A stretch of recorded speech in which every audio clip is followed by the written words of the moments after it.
Look at this monkey in a suit thinking he owns the place. Officer Bradley Thompson's voice drips with contempt as morning commuters freeze on 5th and Main Street. His palm slams across the black man's face with brutal force. Dr. Jonathan Rivers' head whips sideways. $1,000 Ray-Ban sunglasses shatter against the sidewalk. A crimson handprint blazes across his dark cheek. Blood beads on his split lip, staining his pristine white collar. Thompson flexes his knuckles, savoring the moment. That's what happens when you forget your place, boy. Rivers slowly wipes blood from his mouth with a silk handkerchief. His voice stays eerily calm. Officer Thompson, badge number 4471. 40 witnesses hold their breath. Phones capture every second. A Latina shop owner whispers, "He did it again." The monster actually did it again. Thompson smirks, adjusting his badge with pride. He has no idea he just slapped his new boss. Have you ever seen one moment of racism destroy everything? This slap changes a city forever. 30 minutes earlier, Doctor.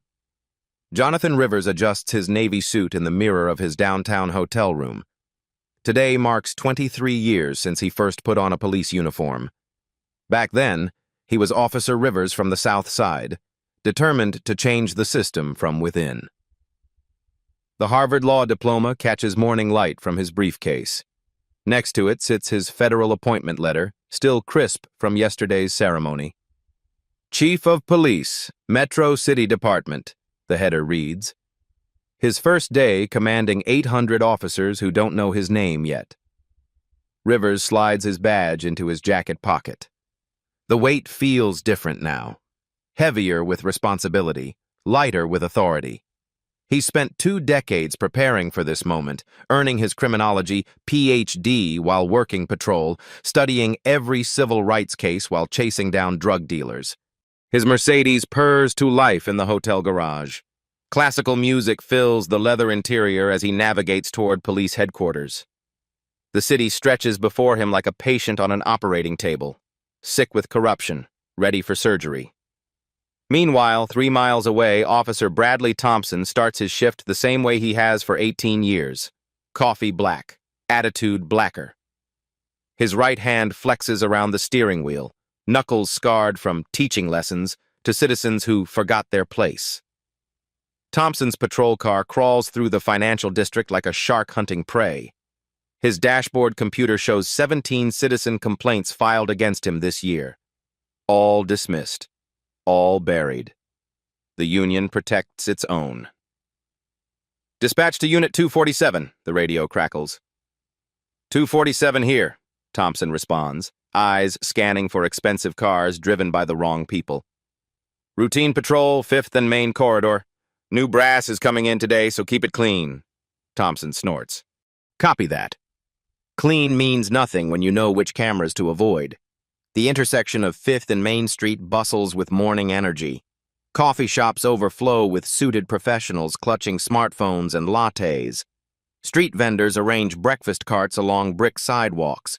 The financial district never sleeps. It just changes shifts. Maria Santos unlocks her electronics repair shop, the same spot where Thompson slapped her 17-year-old son last summer. The boy's jaw still clicks when he chews. No charges were ever filed. Who believes a Mexican teenager over a decorated cop? She watches Thompson's patrol car circle the block like a predator marking territory. Her stomach clenches with familiar dread. Someone's going to get hurt today. Someone always does when Thompson works this corner. Across the street, James Wright sets up his phone for a morning live stream. 26 years old, communications degree, side hustle documenting city life for his 300 followers. He's captured everything from food truck openings to marriage proposals at this intersection. Good morning, Metro City, he chirps into his camera. Beautiful Tuesday, coffee's hot, and traffic's building. Let's see what downtown brings us today. Eleanor Mitchell, 73 and stubborn as steel, arranges fresh flowers outside her vintage bookstore. She's witnessed this neighborhood's transformation from family-owned shops to corporate towers. She's also witnessed Thompson's reign of terror for 5 years. Her arthritis aches as she waters the petunias, but her memory stays sharp. Thompson has publicly humiliated at least a dozen citizens at this exact spot. The elderly woman keeps a mental list, waiting for someone brave enough to listen. David Carter locks his BMW and checks his watch. Immigration attorney, Harvard Law class of 2018. He understands constitutional rights better than most cops understand their own arrest procedures. His office overlooks 5th and Main, giving him front-row seats to Thompson's performances. Chen notices Thompson's patrol car making its 3rd circuit in 10 minutes. Hunting behavior. He's seen it before. The slow prowl, the calculated targeting, the inevitable confrontation with someone who doesn't belong in the financial district. The morning sun climbs higher, casting sharp shadows between glass towers.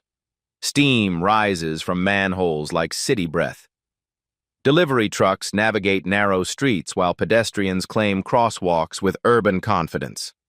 This corner has witnessed handshake deals worth millions, marriage proposals, business launches, and dreams coming true. It's also witnessed systematic harassment, racial profiling, and abuse of power. Today, it will witness justice. Rivers' Mercedes approaches the intersection, classical violin flowing through premium speakers. He's thinking about policy changes, community outreach, and rebuilding trust between cops and citizens. Thompson spots the luxury sedan from 2 blocks away. Expensive car. Black driver. Perfect target. Neither man knows they're about to collide at the crossroads of old power and new justice. Neither knows this intersection will become legendary for all the wrong reasons, and then for all the right ones. The stage is set. The players are in position. History holds its breath. Rivers' Mercedes glides through the intersection when a pothole forces him to briefly cross the lane marker. 2 seconds of tire rubber touching white paint. In any reasonable world, it's nothing. But Thompson doesn't live in a reasonable world. "Got you, pretty boy," Thompson mutters, hitting his lights. The patrol car's siren wails as he weaves aggressively through traffic, cutting off a delivery truck to reach his target. Rivers sees the flashing lights in his rearview mirror and sighs. He's been pulled over 47 times in his adult life. 38 were for driving while black. 9 resulted in legitimate tickets. 0 resulted in apologies. He pulls into the high-visibility zone directly in front of Maria Santos's shop, knowing crowds provide both protection and witnesses. His hands move to the steering wheel's 10 and 2 position before Thompson even exits his vehicle. Thompson swagger walks toward the Mercedes like he owns the street. His right hand rests on his weapon despite the routine nature of the stop. A 20-year habit of intimidation through implied violence. "License and registration," Thompson barks before reaching the driver's window. "Good morning, officer," Rivers responds calmly, reaching slowly for his wallet. "May I ask the reason for the stop?" "You crossed the line back there." Reckless driving. Thompson's voice carries the tone of a man who's never been challenged. "Step out of the vehicle." Rivers knows his rights. He also knows challenging them here will escalate the situation beyond control. "Officer, I'd like to respectfully decline. This appears to be a routine traffic matter that doesn't require—" "I said get out, now!" Maria Santos hears the familiar aggression in Thompson's voice and steps outside her shop. Her phone emerges automatically, muscle memory from too many encounters with this particular officer. "Here we go again," she whispers, starting to record. Rivers complies, moving deliberately slow to avoid any action Thompson might misconstrue as threatening. He's studied de-escalation techniques, knows the statistics on officer-involved shootings, and understands that pride comes second to survival. Thompson positions Rivers against the storefront wall, hands spread wide, legs apart, the pose of submission. The pose of humiliation. The pose is designed to remind everyone watching who holds the power. "This is a nice car for someone like you," Thompson says, loud enough for gathering pedestrians to hear. "Where'd you get the money? Drug dealing?" Pimping? The crowd grows. Morning commuters slow their pace, sensing drama. James Wright notices the commotion and redirects his live stream camera toward the unfolding scene. "Traffic stops happening at 5th and Main," he narrates to his growing audience. "Looks like Officer Thompson again. Y'all remember him from my previous streams." Rivers keeps his voice level despite the public degradation. "Officer, I'm fully complying with your instructions. I'm a licensed attorney driving to work. Is there a specific violation you'd like to discuss?"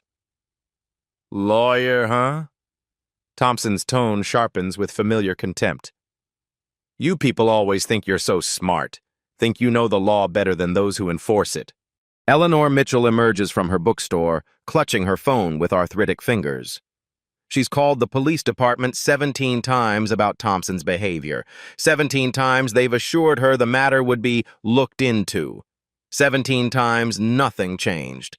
Today feels different. "Dispatch, this is Unit 247, Thompson radios, deliberately speaking loud enough for witnesses. "I've got a suspicious vehicle, an expensive sedan, and the driver claims to be an attorney but acting nervous, requesting permission to search. Unit 247, do you have probable cause for search?" The dispatcher responds. Thompson's jaw tightens. Protocol requires actual justification, not hunches based on skin color and car value.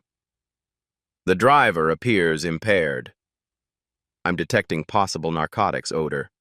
Rivers keeps his hands visible and voice steady. "Officer Thompson, I clearly state that I do not consent to any search of my vehicle. I am not impaired and there are no illegal substances present." "That's what they all say," Thompson sneers, approaching the Mercedes. "Let's see what secrets you're hiding, counselor." David Carter watches from his office window, already composing mental notes for the civil rights violation he's witnessing. His phone records through the glass as Thompson begins his illegal search. The officer deliberately empties Rivers' briefcase onto the sidewalk. Legal documents scatter across concrete. A Harvard law diploma flutters in the morning breeze. Federal credentials mix with case files and appointment letters. Thompson kicks through the papers dismissively. "Look at all this fancy paperwork. Trying to impress people with your degrees?" Maria Santos zooms her camera on the scattered documents, catching glimpses of official seals and federal letterheads. Something important is happening here, something bigger than another routine harassment. "Sir," Rivers says carefully, "those are confidential legal documents. Some contain federal classifications that require—" "Shut up," Thompson snaps. "I'll decide what's confidential." The crowd swells to over 30 people. Office workers on coffee breaks, shop owners drawn by the commotion, pedestrians who recognize the now familiar sight of Thompson exercising his authority. James Wright's live stream audience has grown to 800 viewers. Comments flood in. "Not again. Someone stop this cop. Why doesn't anyone do something?" Thompson grows frustrated finding nothing illegal in the vehicle. No drugs, no weapons, no contraband to justify his harassment. Just the possessions of a successful professional who committed the crime of driving while black. "You think you're better than everyone else," Thompson continues, his voice rising with each word. "Driving around in your fancy car, wearing your expensive suit, acting like you own this neighborhood." Rivers retrieves his scattered documents while maintaining eye contact with Thompson. 20 years of police experience taught him to read officers' emotional states. Thompson is escalating toward violence. The signs are unmistakable. "Officer Thompson, badge number 4471, Rivers says calmly, ensuring the recording devices capture every word. "I am complying with all lawful orders. I have provided identification and vehicle registration. Is there anything else you require for this traffic stop?" The badge number hits Thompson like ice water. Citizens don't usually memorize cop details unless they plan to file complaints. Professional troublemakers, activists, people who make his life difficult. "Don't you dare try to intimidate me," Thompson snarls, stepping closer. "I've been doing this job since before you learned to tie your shoes, boy." The racial slur hangs in the air like poison gas. Eleanor Mitchell gasps audibly. Maria Santos shakes her head in disgust. David Carter adjusts his recording angle to capture Thompson's face clearly.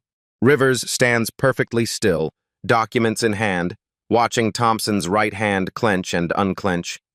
The officer's breathing has changed. His pupils are dilated.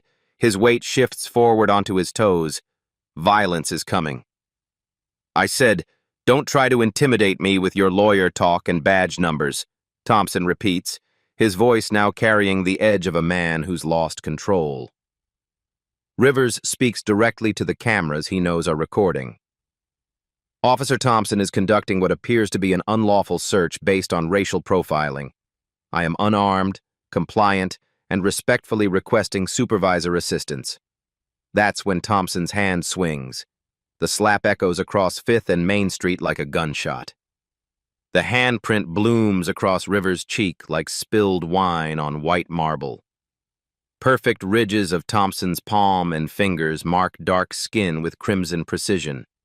Blood seeps from Rivers' split lip, staining his silk tie with drops that will become evidence in federal court. Thompson steps back, flexing his fingers with obvious satisfaction.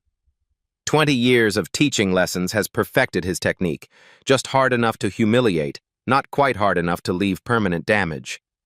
The mathematics of plausible deniability. "That's what happens when you don't show proper respect," Thompson announces to his captive audience, his voice carrying the tone of a man dispensing wisdom. "Maybe next time you'll remember your place." Rivers remains motionless against the brick wall, his expensive sunglasses now scattered in 3 pieces across the sidewalk. A thin line of blood traces from his lip to his collar. His breathing stays controlled, measured, professional. The response of someone who's survived worse and knows this moment is being documented from 12 different angles. "Officer Thompson just struck me without provocation," Rivers states clearly, speaking to the cameras rather than his attacker. "Badge number 4471. The time is approximately 8:52 a.m. I am unarmed and fully compliant." Maria Santos zooms her phone camera on the perfect handprint marking Rivers' face. Her own son bore similar evidence last summer, 5 finger marks that lasted 3 weeks and a split lip that required stitches. She's waited 8 months for this moment of reckoning. "Got it all on video," she calls out, her voice carrying across the intersection. "Every second of it. The whole thing." Thompson spins toward her with predatory focus. "Ma'am, I need you to step back and stop interfering with police business. Recording officers can be considered obstruction of justice." "Actually, it can't," David Carter calls down from his office window, his lawyer's voice cutting through Thompson's bluff. "Recording police in public is protected by the First Amendment. Keep filming, everyone." James Wright's live stream explodes with activity. 2,000 viewers have become 5,000. The chat moves too fast to read, a digital river of outrage, disbelief, and demands for justice. Screenshots flood social media platforms faster than moderators can track them. "Y'all are witnessing police brutality in real time," James narrates, his voice tight with adrenaline. "Officer just slapped this man for no reason, for literally no reason except asking questions about his rights." Thompson's radio crackles with dispatch traffic, but his focus remains fixed on damage control. Too many witnesses, too many cameras, too many variables spiraling beyond his control. The familiar sick feeling of a situation going sideways settles in his stomach. "Everyone needs to disperse," Thompson commands, his authority voice now tinged with desperation. "This is an active police investigation. You're all interfering with official business." Eleanor Mitchell laughs, actually laughs, a sound like breaking glass in the morning air. "Official business? Is that what you call assault these days? I've seen you do this before, Officer Thompson. Too many times." The crowd refuses to budge. If anything, more people arrive as word spreads through the financial district's invisible network of coffee shops, office buildings, and street vendors. Construction workers abandon their lunch break. Bank employees peer through glass doors. Even tourists stop to watch the drama unfold. Thompson realizes his tactical error. The slap was supposed to end the confrontation, establish dominance, send the message, scatter the witnesses. Instead, it's transformed a routine harassment into a public spectacle with dozens of participants and thousands of online viewers. "Sir, I'm going to need you to turn around and place your hands behind your back," Thompson tells Rivers, reaching for his handcuffs. "You're under arrest for disorderly conduct and resisting arrest." "I haven't resisted anything," Rivers responds calmly, not moving from his position against the wall. "I've complied with every instruction." "On what specific grounds are you arresting me?" Thompson hesitates. Disorderly conduct requires actual disorder.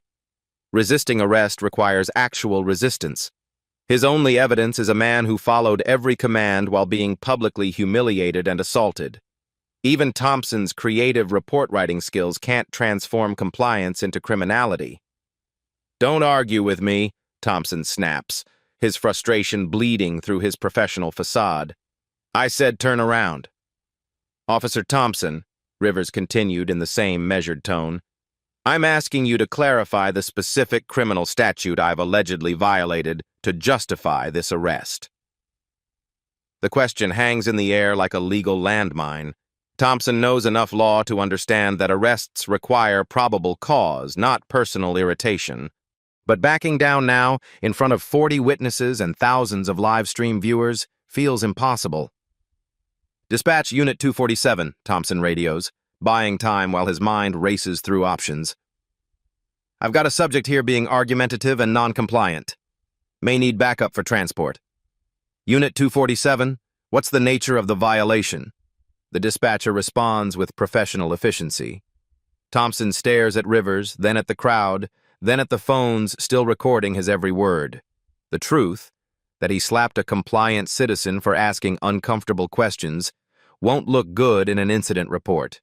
Lies, however, have their own dangers when surrounded by witnesses. "The subject was, driving erratically and became belligerent during the stop," Thompson finally responds, his voice lacking conviction. "I have video of the entire interaction," Maria Santos calls out loud enough for the radio to pick up. "He's lying." The man never raised his voice or moved aggressively. Thompson's face reddens with embarrassment and rage. His authority is being challenged publicly by people who should be afraid of him. The natural order of power and submission is inverting before his eyes.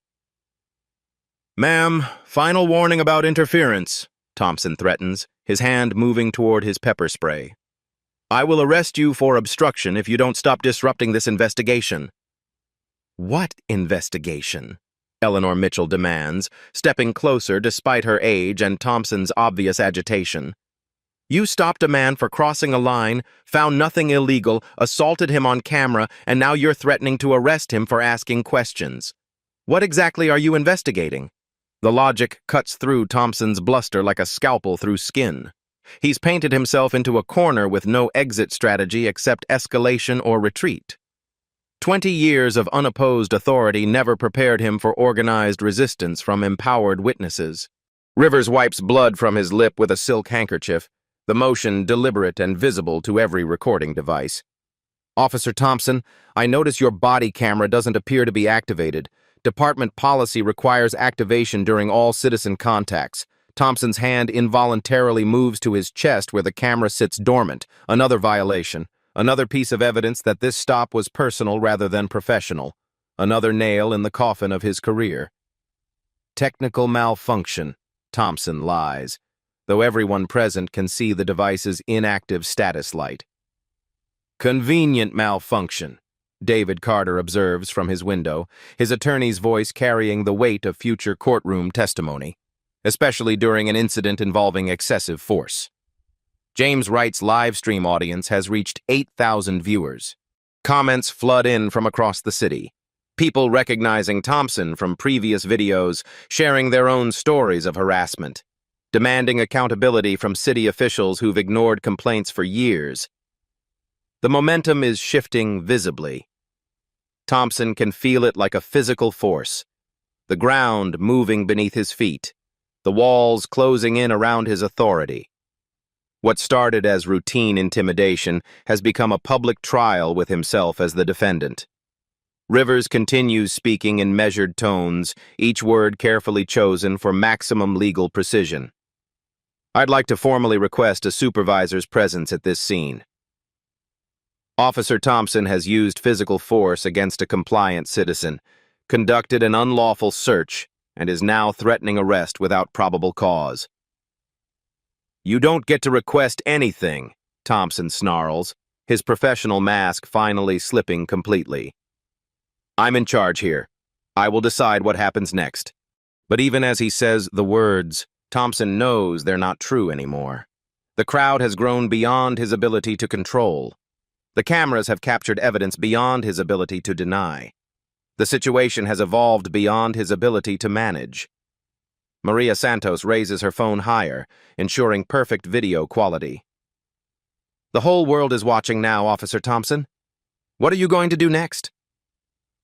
Thompson stares at Rivers, at the handprint on his face, at the blood on his collar, at the calm dignity that no amount of humiliation seems able to break.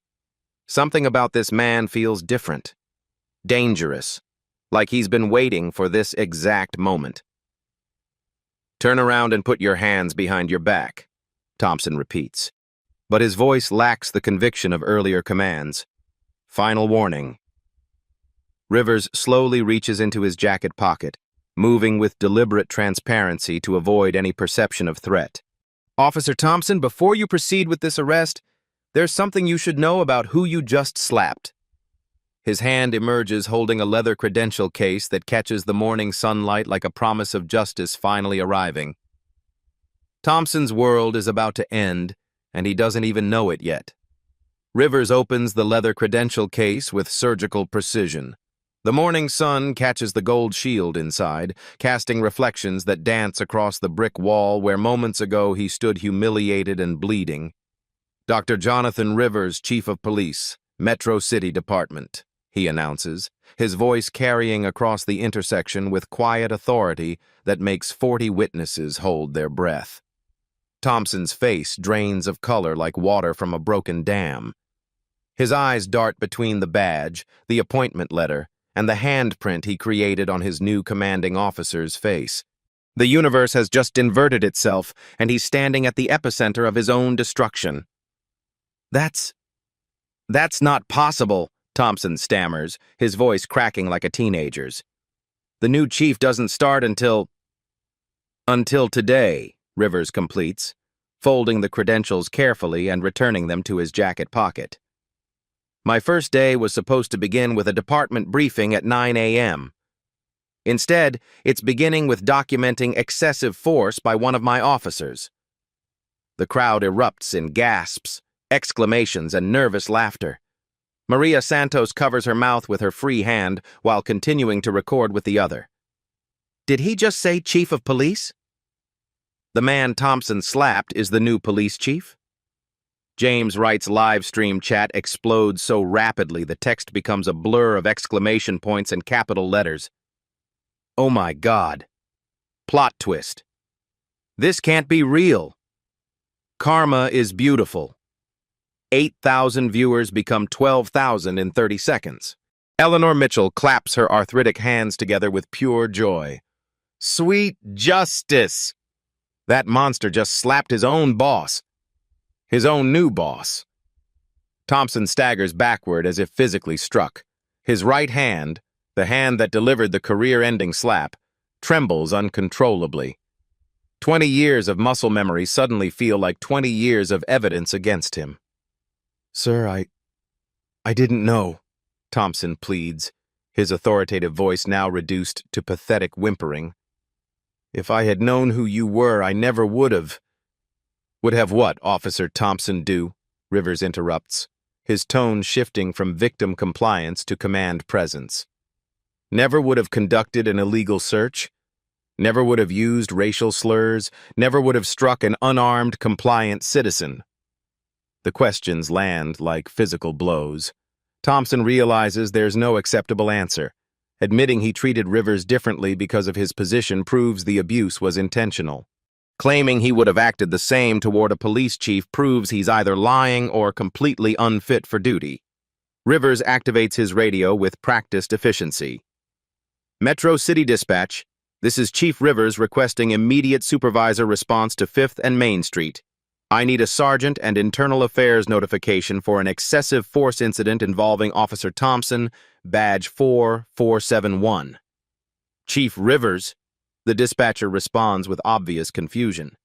Sir, our records show you're not scheduled to begin until... Plans changed, Rivers replies dryly, touching the swelling on his cheek. I'm very much on duty now. Thompson watches his career disintegrate in real time. The radio traffic means official documentation. Official documentation means internal affairs investigation. Internal affairs investigation means federal civil rights charges. Federal charges mean prison time. Sir, please, Thompson begs, his voice barely above a whisper. It was a misunderstanding. A mistake. I can explain everything in my report. Your report? Rivers laughs. Actually laughs. A sound devoid of humor. Officer Thompson, you forgot to activate your body camera. You conducted an unlawful search. You used excessive force against a compliant citizen, and you did it all in front of 40 witnesses with recording devices. David Carter calls down from his office window, his attorney's voice cutting through the morning air like a legal verdict. I've got the entire interaction on high-definition video from multiple angles. The audio is crystal clear. Every word, every action, every violation. Rivers turns toward the crowd, his bearing transformed from victim to leader in the span of a badge reveal. Ladies and gentlemen, thank you for documenting this incident. Your courage to record and witness ensures accountability. Maria Santos steps forward, her phone still capturing every moment.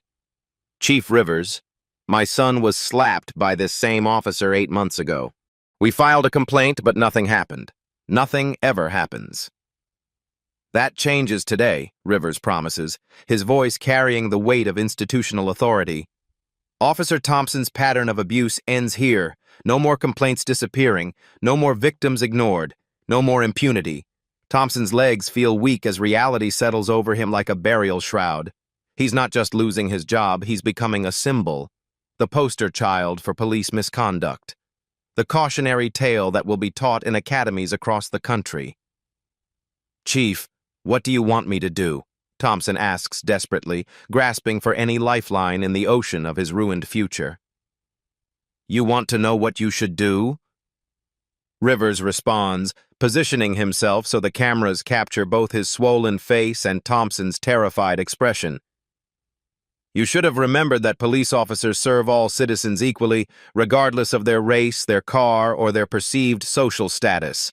Sergeant Martinez's patrol car arrives with lights flashing, adding to the circus atmosphere that 5th and Main Street has become. Martinez emerges and immediately recognizes Rivers from the department photos distributed yesterday. Chief Rivers, Martinez says, saluting reflexively before taking in the scene, the handprint on Rivers' face, the scattered documents, the crowd of witnesses, the obvious tension radiating from Thompson. Sergeant Martinez, Rivers acknowledges professionally. Officer Thompson has just provided an excellent example of what will no longer be tolerated under my command. I need him removed from this scene and placed on immediate administrative leave pending investigation. Thompson unbuckles his duty belt with shaking hands. The weight of his weapon, his badge, his authority, everything that defined his identity for 18 years falls away like shed skin. Sir, Thompson tries one final plea. I've been a good cop for 18 years. This was just one mistake. One bad moment. Rivers looks at Thompson with something approaching pity. Officer Thompson, this wasn't one bad moment. This was one moment when your bad character finally got recorded. As Martinez escorts Thompson toward the patrol car, Rivers stands in the exact spot where minutes ago he was humiliated and assaulted. The same brick wall, the same sidewalk, the same intersection, But everything has changed. The slapped man has become the chief. The victim has become the judge. Justice hasn't just been served, it's been live-streamed to 12,000 witnesses and counting. Thompson's career is over. Rivers has just begun. Sergeant Martinez's hands shake as he photographs the perfect handprint blazing across Rivers' cheek. Each ridge and whorl of Thompson's palm stands out like a criminal's fingerprint pressed in flesh instead of ink. The evidence is so clear, so undeniable, that Martinez knows this will be studied in police academies for decades. "Chief, I need to document these injuries for the official report," Martinez says, his voice tight with professional embarrassment. This should have never happened. Thompson has been problematic for years. Rivers touches his swollen lip gingerly, feeling the dried blood crack under gentle pressure. Problematic? Sergeant, this officer just committed assault and battery against a citizen in broad daylight. That's not problematic. That's criminal. Thompson sits handcuffed in the back of Martinez's patrol car, staring through bulletproof glass at the crowd that witnessed his downfall. 40 faces look back at him with expressions ranging from satisfaction to disgust. Maria Santos waves her phone, still recording his humiliation for posterity. "Badge and weapon," Martinez orders, opening the car door. Thompson's duty belt clatters onto the asphalt. Gun, taser, handcuffs, radio, and the badge he wore with such arrogance minutes earlier. 20 years of authority reduced to a pile of metal and leather. "Officer Thompson," Rivers announces formally, "you are hereby suspended without pay pending an internal affairs investigation. You will report to headquarters at 0800 tomorrow for questioning. Do not attempt to contact witnesses or interfere with this investigation in any way." Thompson nods mutely, his career ending not with violence or drama, but with paperwork and procedure. The system he thought protected him now grinds him down with methodical precision.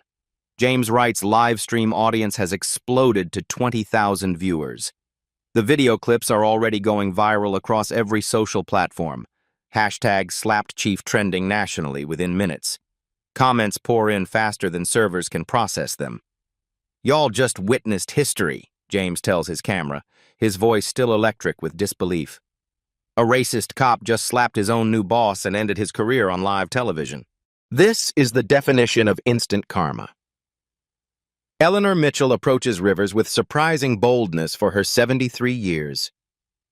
"Chief Rivers, I've been watching that monster abuse people at this corner for 5 years.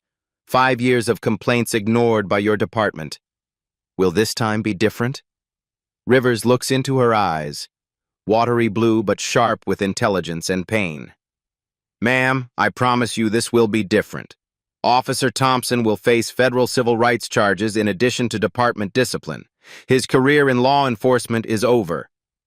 "Federal charges?" David Carter calls from his window, clearly pleased. "I can provide video evidence showing clear violations of constitutional rights. This is exactly the kind of case that changes precedent."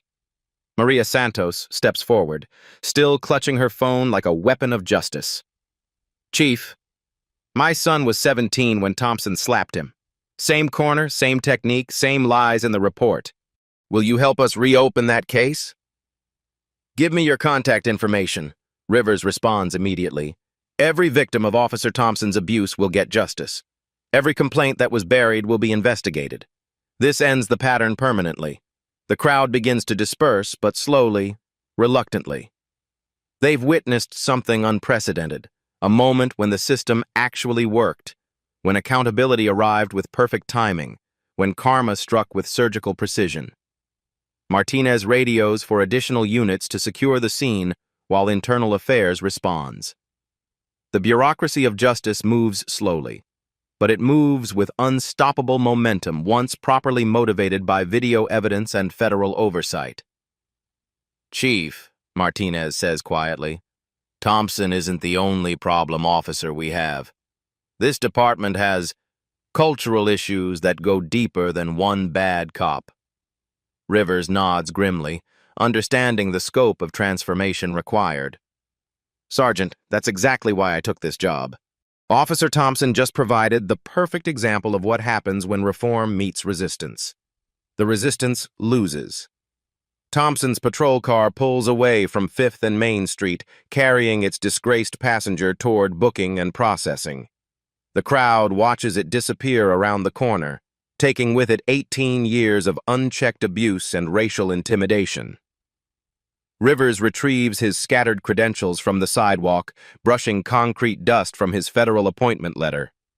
The documents that Thompson kicked and dismissed now represent the authority to transform an entire department. "Ladies and gentlemen," Rivers addresses the remaining witnesses, his voice carrying the tone of a leader rather than a victim. "Thank you for your courage in documenting this incident. Your willingness to record and report ensures that justice prevails over impunity." Spontaneous applause erupts from the crowd. These aren't just witnesses anymore. They're participants in accountability, agents of change, proof that communities can force systems to respond when they refuse to stay silent. The handprint on Rivers's face is already fading, but its impact will last forever. One slap ended a career and began a revolution. Justice doesn't always arrive on schedule, but when it does, it's beautiful. 3 weeks after the slap heard around the world, FBI Special Agent Sarah Carter spreads 18 manila folders across the conference table in Rivers' office. Each folder represents a victim of Officer Thompson's 18-year reign of terror. Each folder contains evidence that was previously buried, ignored, or dismissed. "Chief Rivers, we've identified 23 separate incidents of excessive force involving Thompson," Agent Carter reports, her voice clinical but tinged with disgust. 17 involved black citizens, 4 Hispanic, 2 Asian. The pattern is unmistakable. Rivers opens the first folder to find photos that mirror his own experience. Handprints on dark faces, split lips, broken glasses, torn clothing. But unlike his case, these victims had no federal credentials to protect them. No live streams to document their abuse. No justice until now. Maria Santos' son isn't the only teenager Thompson targeted, Agent Carter continues. We found 6 minors among his victims. The youngest was 14. The weight of systemic failure settles on Rivers' shoulders like lead. His slap was just the final note in a symphony of abuse that the department allowed to play for nearly 2 decades. Downtown, Thompson sits in federal custody at the Metropolitan Detention Center, sharing a cell with drug dealers and gang members, the same populations he spent years harassing and brutalizing. The irony isn't lost on anyone, especially Thompson, who hasn't slept through a full night since his arrest. His lawyer, public defender Jessica Martinez, reviews the evidence with growing horror. "Bradley, they have everything. Video from 7 different angles, audio recordings, medical documentation, pattern evidence going back to 2006. The federal prosecutor is offering a plea deal, 18 months if you cooperate fully." Thompson stares at the concrete wall where someone has scratched "Karma always wins" in crude letters. His right hand, the hand that destroyed his life, trembles constantly now. Stress, his doctor says, the body keeping score. 18 months federal, plus state charges, Martinez continues. And Bradley, there's more. 7 civil lawsuits filed yesterday. The city's already talking settlement. Your pension is gone. Your benefits are gone. Your certification is permanently revoked. Meanwhile, Judge Patricia Williams presides over the arraignment in federal district court. The gallery overflows with community members, civil rights activists, and media representatives from across the country. Rivers sits in the front row, the fading bruise on his cheek still visible under courtroom lighting. "The United States versus Bradley Thompson," the clerk announces. Charges include deprivation of rights under color of law, assault under federal jurisdiction, and conspiracy to violate civil rights. Thompson shuffles into the courtroom wearing orange jail scrubs instead of his uniform. The transformation is complete, from authority figure to criminal defendant, from protector to predator exposed. Federal prosecutor Michael Davis approaches the bench with evidence that reads like a horror novel. Your Honor, the defendant used his position of trust to systematically terrorize citizens based on their race. The victim who finally exposed this pattern happens to be a federal law enforcement official, but that's just coincidence. The real victims are the dozens of innocent people who suffered in silence. Davis displays enlarged photos of Thompson's victims on courtroom monitors. Face after face of ordinary citizens, teenagers, elderly people, working parents, students, all bearing the mark of Thompson's signature slap. The defendant's own words, captured on multiple recordings, demonstrate clear racial animus, Davis continues. He called Dr. Rivers' boy and your people before committing assault. This wasn't a momentary lapse of judgment. This was the culmination of a career built on racial intimidation. Thompson's defense attorney attempts damage control. Your Honor, my client acknowledges serious errors in judgment. He's prepared to accept responsibility and make amends to the community he failed to serve properly.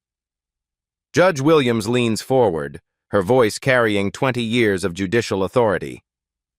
Mr. Thompson, you swore an oath to protect and serve all citizens equally.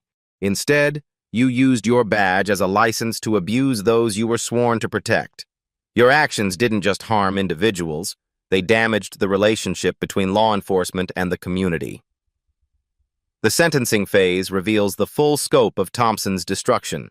Victim after victim takes the stand to describe encounters that followed identical patterns: pretextual stops, illegal searches, racial slurs, and physical violence.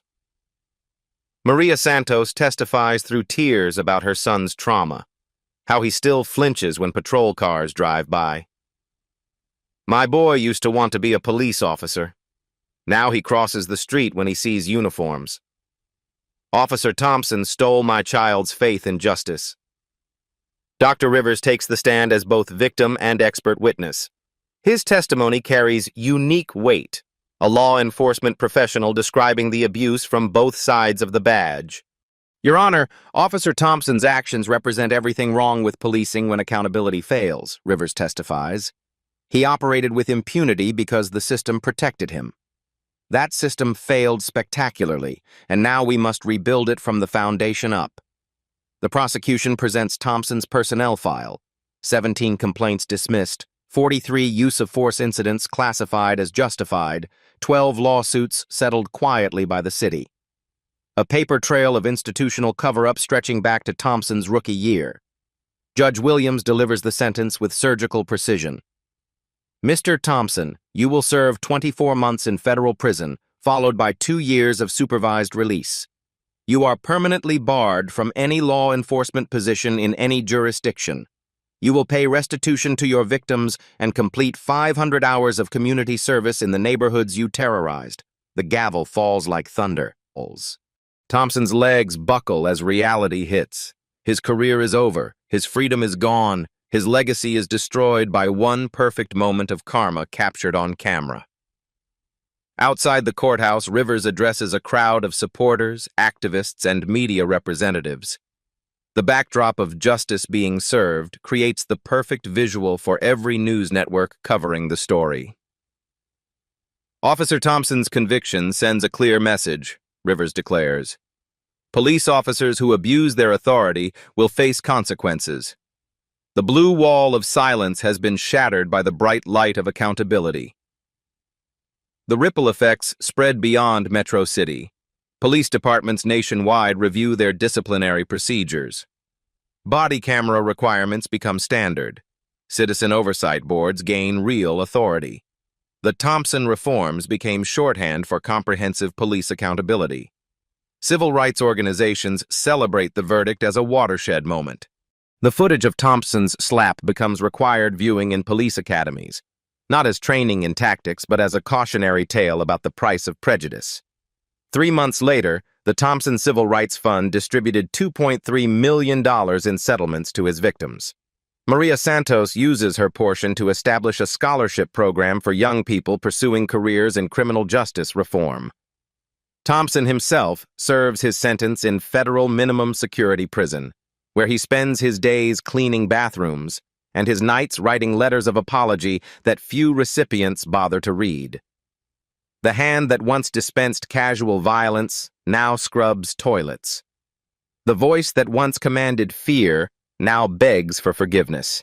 The badge that once provided immunity now provides only infamy.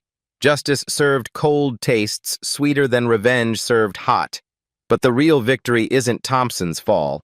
It's the system that finally caught him. 6 months after the slap that changed everything, Rivers stands at the exact spot where Officer Thompson destroyed his own career. The morning sun streams through the same glass windows, but everything else has transformed beyond recognition.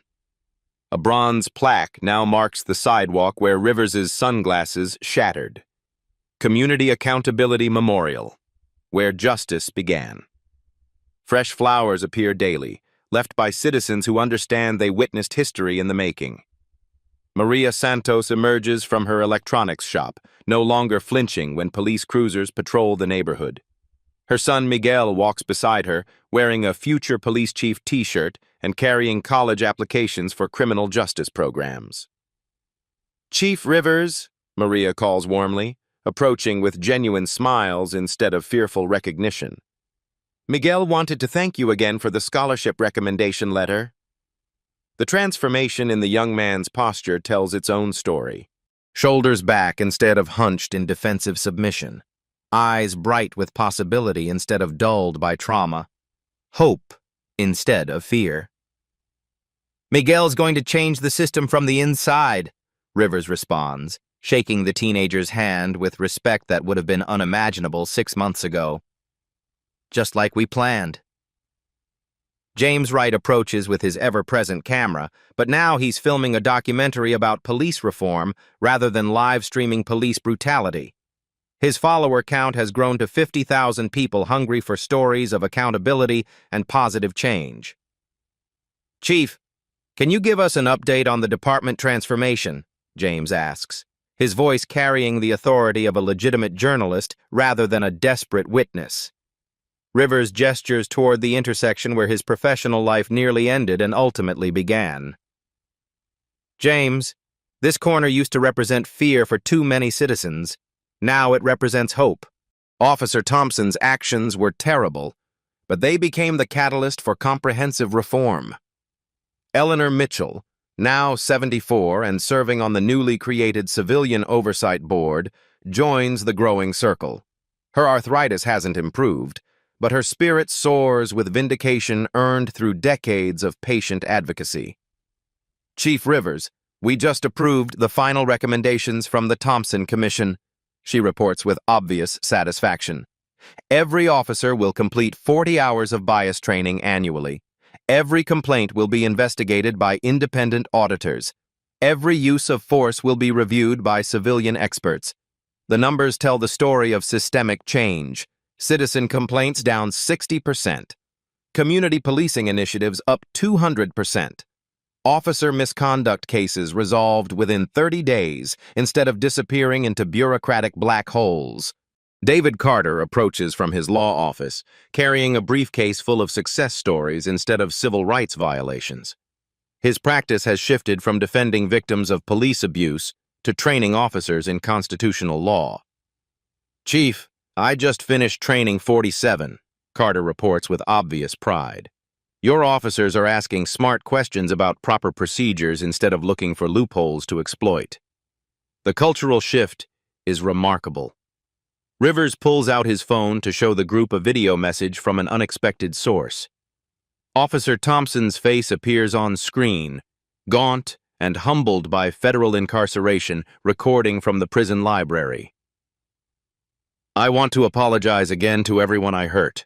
Thompson's voice lacks its former arrogance.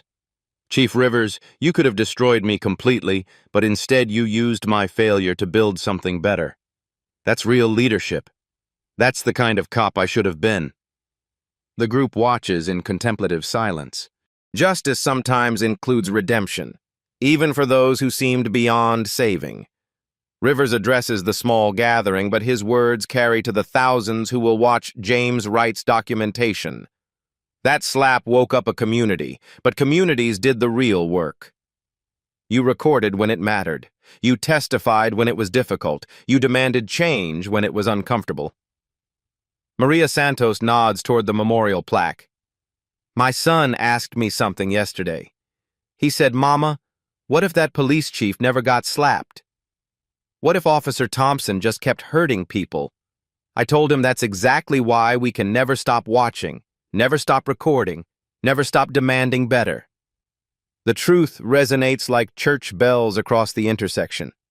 Change requires constant vigilance, perpetual courage, and communities willing to transform witnessing into action. Rivers looks directly into James Wright's camera, speaking to an audience that extends far beyond Metro City. This story shows us that change is possible when citizens refuse to accept the unacceptable. When you witness injustice, document it. When you see abuse of power, report it.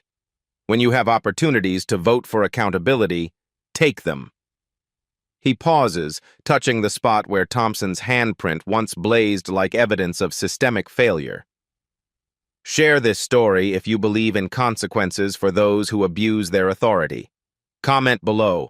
What would you have done in this situation? How can we support leaders who choose community over cover-up? The memorial plaque catches afternoon sunlight, its bronze surface reflecting the faces of citizens who refused to stay silent when silence enabled abuse. Subscribe for more stories of courage defeating corruption, Rivers continues. Hit that notification bell, because accountability shouldn't be optional. His final words carry the weight of transformation earned through pain, but delivered with hope. Here's what I want you to remember. How many Officer Thompsons are still out there, thinking their abuse goes unnoticed? How many communities are waiting for someone brave enough to record, report, and demand change? Rivers gestures toward the bustling intersection where fear once reigned and hope now flourishes. The next Chief Rivers might be in your neighborhood. The next moment of injustice might unfold in front of you. Will you be ready to turn someone's worst moment into the beginning of justice? The camera captures his final smile, not victorious, but determined. Because sometimes one slap can change everything, but only if we're watching.